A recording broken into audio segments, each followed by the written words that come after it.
Hello friends, welcome back to my studio. I hope you're well. I thought today we'd talk about how to find your art style, and I'm sure you've heard it before that your style is already in you, you already have it. Today I'd like to share my practical tips on how to really realize that of getting more you in your art, how to find the way of your creative expression, how to have work that when it's shown in a room amongst other works, people will be able to say that is a Selina piece of work, or they'll be able to recognize it as your work.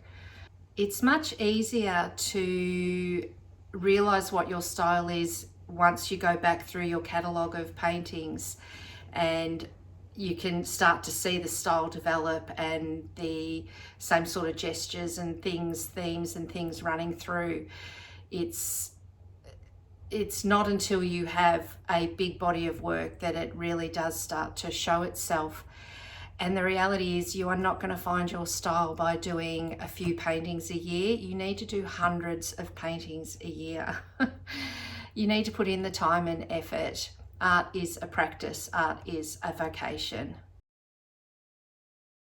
Your handwriting is unique to you. The way you hold a pencil or a paintbrush all determine how you make marks, and that is what is unique about your own work. Are you a city or a country person? If you are a country person, are you mountain or coastal? What architecture do you like? What interiors do you like? What colours are you drawn to? What artwork are you drawn to? How do you decorate your home? What clothes do you choose to wear? And now, considering this in art terms, do you lean more towards geometric or organic? Saturated colour or monochromatic? Busy or calm? Textural or smooth? 2D or 3D? If you're not sure, you'll start to notice now that I've mentioned it. And when you do start to notice, really take note. Ask why. What is the attraction?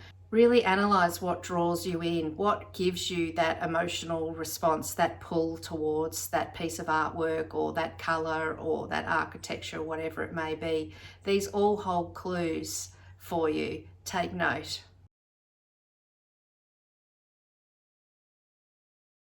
What do you like to create on, and what do you like to create with? Do you like to draw, paint, print, sculpt, paste, throw, as in pottery? These are things you won't know until you've tried them, of course. And so in the early stages, you are going to try and have a lot of different materials. And hands up, who hasn't got a load of art supplies that they've abandoned because they weren't your thing? Unfortunately, it is an expensive process, both financially and time-wise, but you really do need to find where you sit, what is your medium that you'll work with. And this may change over time, and you may have a couple, but you really, in the early stages, are really exploring what's out there, and then you narrow down and hone in on what is your medium of choice. For example, I don't like the dust of soft pastels, and I don't like the tacky noise of oil pastels. So if I'm using anything in a stick form, it's pencil or oil stick for me. And so now you have your medium of choice. How do you like to use it? Wet, dry, in washes, really thick, laid on with a palette knife? What are your tools? Do you like to use a brush, or do you like to pour the paint? Are you using a palette knife? Do you want to use your hands?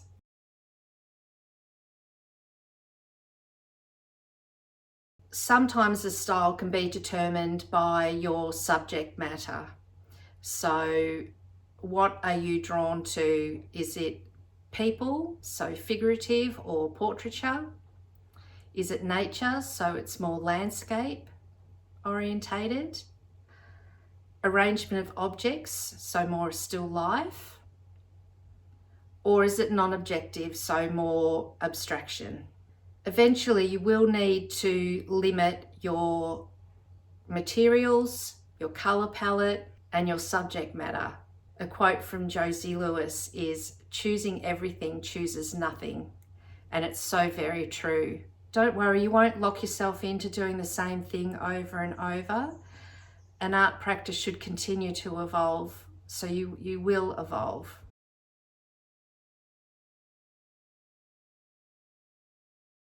Look at your previous artwork.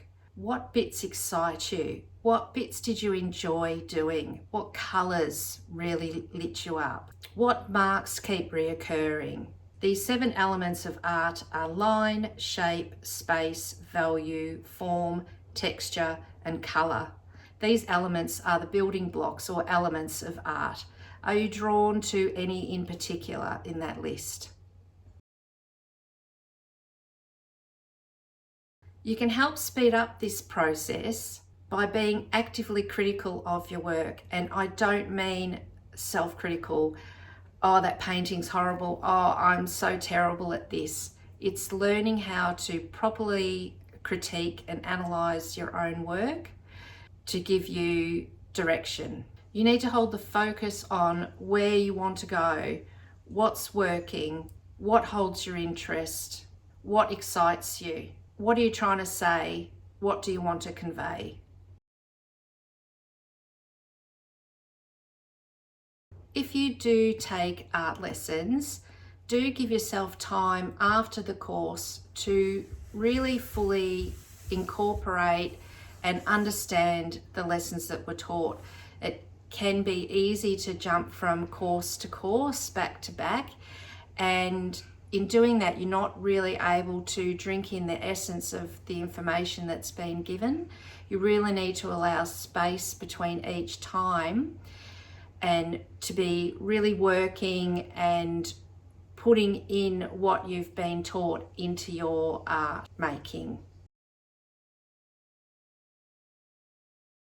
Yes, sure, I've talked about this before. I think it's totally fine to copy, but do know that these are pieces of work that are just for you, just for your practice, just for your studio.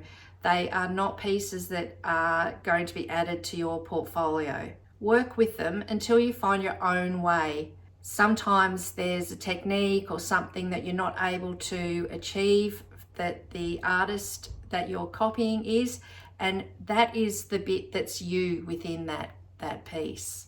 And that's the bit you want to focus on. Don't be the privileged white guy painting like Basquiat. And if you don't understand why this is offensive, go and do some reading on Basquiat.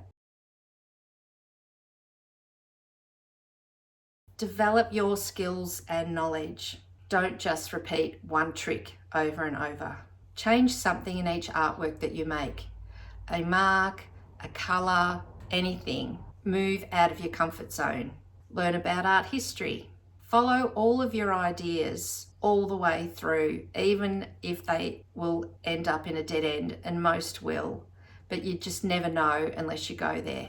Learn to critique your work properly. Proper critique is not self-criticism. Take notes on what you like in your work and actively consolidate those to give you direction. Look for what makes your heart sing. Practice, practice, practice. Grow your skills and knowledge. Be a sponge, invite all of the art world in. Explore without fear of failure. Listen, follow the leads. Assess what stays, what goes. Continually refine down to the essence. Make art you want to see. Make the art you wish existed. And mostly, just make art. Just make art. Over and over and over. Just make art, my friend. If you've enjoyed this, I have a whole playlist on all of my art tips, so I'd suggest going and having a look what's there. Thank you for watching. I hope you have a lovely week, and I'll see you next week. Bye.